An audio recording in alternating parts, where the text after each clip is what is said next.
Hello friends, स्वागत करता हूं आप सभी का। दोस्तों, आज की इस वीडियो में आप लोगों को ईवीएस का पूरा निचोड़ देखने मिलेगा और आप लोग देख सकते हैं कि किस किस टॉपिक पर आज आप लोग को एमसीक्यू क्वेश्चन देखने मिलेगा।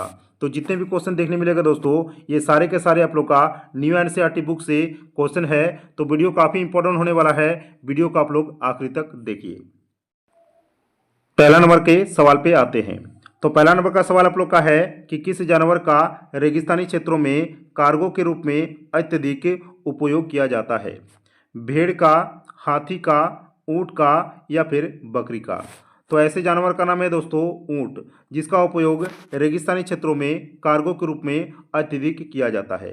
राइट आंसर हो जाएगा दोस्तों ऑप्शन नंबर सी, ऊंट। अगला सवाल पे आते हैं, क्वेश्चन नंबर 2।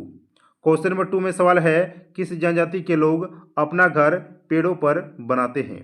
ऑप्शन में है चांगपा, थारू, पिग्मी या फिर इनमें से कोई नहीं। राइट आंसर हो जाएगा दोस्तों इस सवाल का ऑप्शन नंबर सी, यानी पिग्मी जनजाति के लोग अपना घर जो है पेड़ों पर बनाते हैं। राइट आंसर हो जाएगा ऑप्शन नंबर सी, पिग्मी। अगला सवाल पे आते हैं। अगला आप लोग का सवाल है, काला हिरन निम्नलिखित में से किस श्रेणी के जीवों का है? विलुप्त प्रजातियां, दुर्लभ प्रजातियां, स्थानिक प्रजातियां या फिर लुप्त प्रजातियां?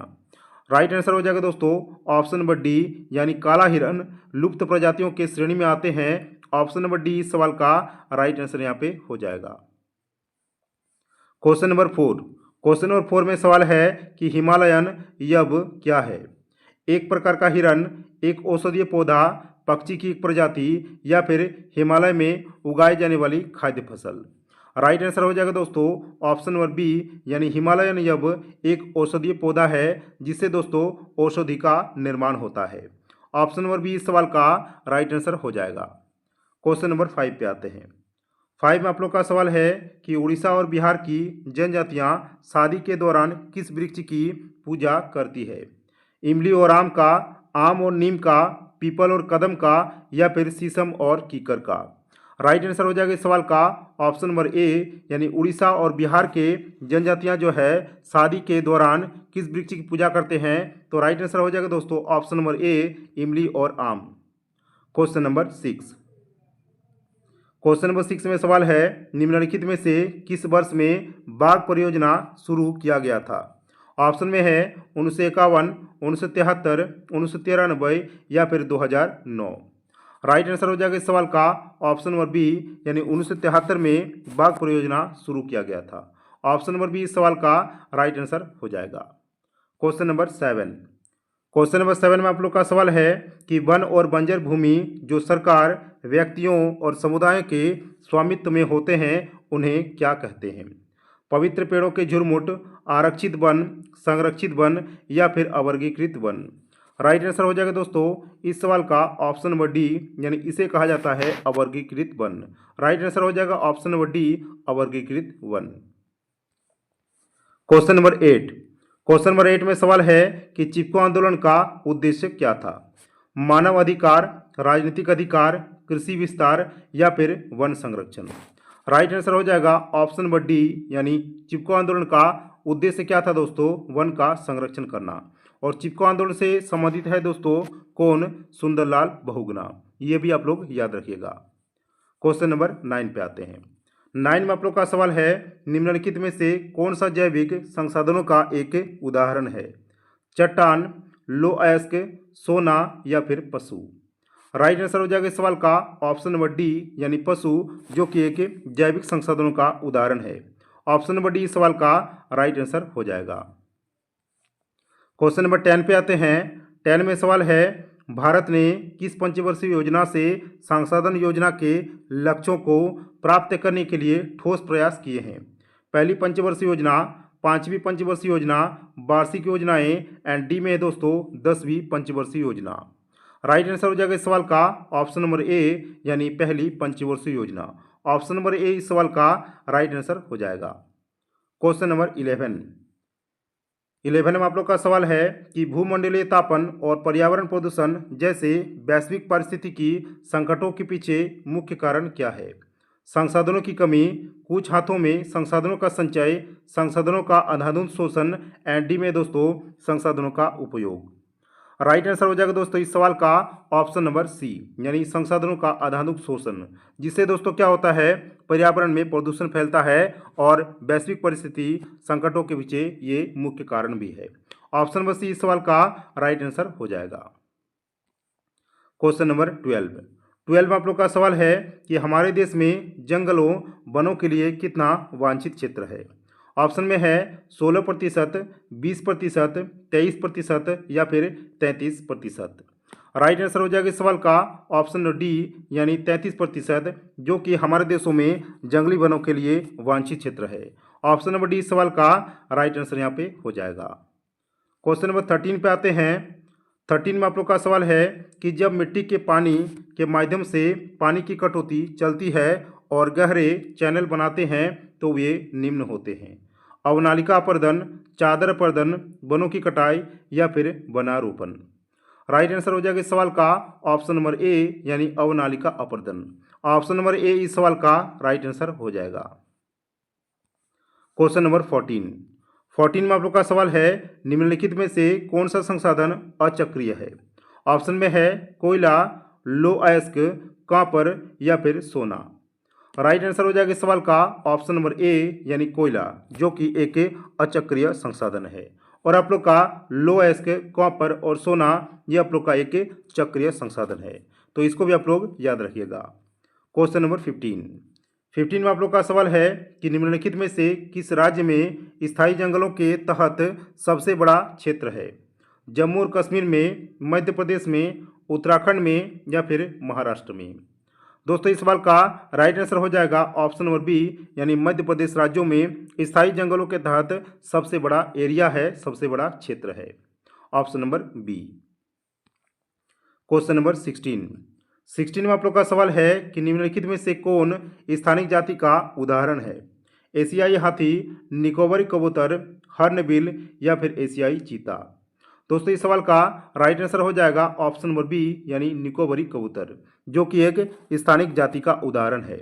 ऑप्शन नंबर बी इस सवाल का राइट आंसर हो जाएगा। क्वेश्चन नंबर 17 में आप लोग का सवाल है कि बीज बचाओ आंदोलन क्या था। रासायनिक खादों से अधिक उत्पादन। ऑप्शन बी में है टिहरी के किसानों द्वारा बिना रासायनिक खाद के फसलों का उत्पादन। सी में है हरित क्रांति एंड डी में है दोस्तों पेड़ों को उगाना। राइट आंसर हो जाएगा दोस्तों इस सवाल का ऑप्शन नंबर बी, यानी टिहरी के किसानों द्वारा बिना रासायनिक खादों के फसल का उत्पादन, ये दोस्तों बीज बचाओ आंदोलन था। क्वेश्चन नंबर 18 में आप लोग का सवाल है कि राजस्थान के अलवर जिले के 5 गांवों के लोगों ने 1200 हेक्टेयर पर भूमि भैरवदेव डाकव सोनचुरी घोषित कर दी। ठीक है, घोषित कर दी। इसका क्या उद्देश्य है। खेती करना, वृक्षारोपण करना, शिकार पर रोक और बाहरी लोगों की घुसपैठ से वन्य जीवन को बचाना। एंड डी में है दोस्तों बांध बनाना। ठीक है, ऑप्शन डी में है बांध बनाना। राइट आंसर हो जाएगा दोस्तों इस सवाल का ऑप्शन नंबर सी, यानी शिकार पर रोक और बाहरी लोगों की घुसपैठ से वन्य जीवों को बचाना। ऑप्शन नंबर सी इस सवाल का राइट आंसर हो जाएगा। क्वेश्चन नंबर 19 पे आते हैं। 19 में सवाल है कि भारत में वनस्पतियों की कितनी प्रजातियां पाई जाती है। 81,000, 47,000, 15,000 या फिर 41,000। राइट आंसर हो जाएगा इस सवाल का ऑप्शन नंबर बी, यानी भारत में वनस्पतियों की 47,000 प्रजातियां पाई जाती है। ऑप्शन नंबर बी इस सवाल का राइट आंसर हो जाएगा। क्वेश्चन नंबर 20 में सवाल है कि 1991 में संरक्षित प्रजातियों की सूची में पहली बार किस प्रजाति को शामिल किया गया था। कीड़े को, मछलियां को, पौधे को या फिर सरीसृप को। दोस्तों इस सवाल का राइट आंसर हो जाएगा ऑप्शन नंबर सी, यानी पौधे। अगला सवाल में बढ़ते हैं। क्वेश्चन नंबर 21 में सवाल है कि सरिस्का वन्यजीव अभयारण्य किस राज्य में स्थित है। राजस्थान में, उत्तर प्रदेश में, गुजरात में या फिर पश्चिम बंगाल में। राइट आंसर हो जाएगा इस सवाल का ऑप्शन नंबर ए, यानी सरिस्का वन्यजीव अभयारण्य राजस्थान राज्य में स्थित है। ऑप्शन नंबर ए इस सवाल का राइट आंसर हो जाएगा। क्वेश्चन नंबर 22 पे चलते हैं। 22 में सवाल है निम्नलिखित में से कौन एक विलुप्त प्रजाति है। नीली भेड़, एशियाई चीता, काला हिरन या फिर एशियाई हाथी। राइट आंसर हो जाएगा दोस्तों इस सवाल का ऑप्शन नंबर बी यानी एशियाई चीता, जो कि एक विलुप्त प्रजाति है। क्वेश्चन नंबर 23 में सवाल है, निम्नलिखित में से कौन मानव निर्मित संसाधन है? ऑप्शन में है पेट्रोलियम, वन, मशीनें या फिर भूमि। राइट आंसर हो जाएगा इस सवाल का ऑप्शन नंबर सी यानी मशीनें, जो कि एक मानव निर्मित संसाधन है। क्वेश्चन नंबर 24 में आप लोग का सवाल है कि गांधी जी के अनुसार निम्न में से कौन सा वैश्विक स्तर पर संसाधन की कमी का मूल कारण है? संसाधनों का संरक्षण, ऑप्शन बी में है संसाधनों का उपयोग, सी में है लालची और स्वार्थी व्यक्ति तथा आधुनिक प्रौद्योगिकी की शोषणात्मक प्रवृत्ति, एंड डी में दोस्तों पिछड़ी तकनीक। राइट आंसर हो जाएगा इस सवाल का दोस्तों ऑप्शन नंबर सी यानी लालची और स्वार्थी व्यक्ति तथा आधुनिक प्रौद्योगिकी की शोषणात्मक प्रवृत्ति। राइट आंसर हो जाएगा दोस्तों ऑप्शन नंबर सी, जो कि वैश्विक स्तर पर संसाधनों की कमी का मूल कारण है। ठीक है, क्वेश्चन नंबर 25 पे आते हैं। 25 में सवाल है कि राष्ट्रीय पक्षी दिवस कब मनाया जाता है? 5 जनवरी को, 7 जनवरी को, 9 जनवरी को या फिर 8 जनवरी को? दोस्तों इस सवाल का राइट आंसर यहाँ पे हो जाएगा ऑप्शन नंबर ए यानी 5 जनवरी को। तो 5 जनवरी को मनाया जाता है दोस्तों राष्ट्रीय पक्षी दिवस। क्वेश्चन नंबर 26 में आप लोग का सवाल है कि सौर परिवार के 8 ग्रहों में से 6 ग्रह अपने अक्षों पर पश्चिम से पूर्व की ओर घूर्णन करते हैं।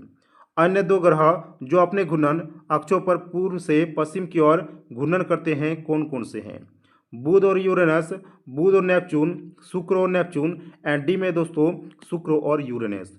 तो ऐसा 2 ग्रह है दोस्तों जो अपना अक्षों पर पूर्व के से पश्चिम की ओर घूर्णन करते हैं। तो इस 2 ग्रह का नाम है आप लोग का ऑप्शन नंबर डी यानी शुक्र और यूरेनस, जो अपना घूर्णन जो है पूर्व से पश्चिम की ओर घूर्णन करते हैं। क्वेश्चन नंबर 27 में आप लोग का सवाल है कि चंद्रमा के संबंध में निम्नलिखित में से कौन सा कथन सही नहीं है? ऑप्शन में है चांद पर इंद्रधनुष नहीं देखा जा सकता है, ऑप्शन बी में है किसी वस्तु का भार पृथ्वी की तुलना में चंद्रमा पर कम होता है, सी में है पूर्णिमा के दिन चंद्रमा सूर्य और पृथ्वी के बीच आ जाता है, डी में है चंद्रमा के घूर्णन और परिक्रमण की अवधि लगभग समान होती है। दोस्तों यहाँ पर क्वेश्चन में पूछा है कि चंद्रमा के संबंध में इनमें से कौन सा कथन सही नहीं है? राइट आंसर हो जाएगा दोस्तों ऑप्शन नंबर सी यानी पूर्णिमा के दिन चंद्रमा और सूर्य जो है पृथ्वी के बीच आ जाता है, जो कि दोस्तों आप लोग का ये नहीं होगा। ठीक है, ऑप्शन नंबर सी इस सवाल का राइट आंसर हो जाएगा। क्वेश्चन नंबर 28 में आप लोग का सवाल है कि भारत के कौन से क्षेत्र की भेड़ बकरी से पश्मीना ऊन मिलती है? लद्दाख, पुलवामा, पूंछ या फिर अनंतनाग? राइट आंसर हो जाएगा इस सवाल का ऑप्शन नंबर ए यानी भारत के दोस्तों लद्दाख के क्षेत्र में भेड़ बकरी से पश्मीना ऊन मिलती है। ऑप्शन नंबर ए इस सवाल का राइट आंसर हो जाएगा। क्वेश्चन नंबर 29 में सवाल है कि जंगली गधों का अभ्यारण्य कहाँ है? मध्य प्रदेश में, गुजरात में, राजस्थान में या फिर बिहार में? दोस्तों इस सवाल का राइट आंसर हो जाएगा ऑप्शन नंबर बी या ऑप्शन नंबर बी आप लोग का कौन सा हो जाएगा दोस्तों ऑप्शन नंबर बी गुजरात में। तो जंगली गधों का अभ्यारण्य कहाँ है? गुजरात में। ऑप्शन नंबर बी इस सवाल का राइट आंसर हो जाएगा। दोस्तों इस वीडियो का लास्ट क्वेश्चन है आप लोग का क्वेश्चन नंबर 30। तो कथन ए में है हिंद महासागर का आकार अंग्रेजी के एस अक्षरों के आकार का है। कथन बी में है हिंद महासागर का एस आकार प्राकृतिक पोताश्रयों और पतनों के लिए आदर्श स्थिति है। तो दिए विकल्पों में से सही कथन का चयन कीजिए। तो दोस्तों आप लोग का कथन ए भी आप लोग का गलत हो जाएगा और कथन बी भी आप लोग का गलत हो जाएगा। तो चलिए देखते हैं ऑप्शन कौन सा है। यहाँ पर देख सकते हो दोस्तों ऑप्शन बी जिसमें लिखा है ए और बी दोनों असत्य है। तो ऑप्शन नंबर बी इस सवाल का राइट आंसर हो जाएगा। तो दोस्तों मैंने आप लोग को यहाँ पर 30 इंपॉर्टेंट क्वेश्चन करा दिए। अब दोस्तों आप लोग बताइए कि ये वीडियो आप लोग के लिए कितना हेल्पफुल रहा। तो चलिए दोस्तों मिलते हैं नेक्स्ट वीडियो में किसी और नए टॉपिक के साथ। तब तक के लिए जय हिंद, वंदे मातरम।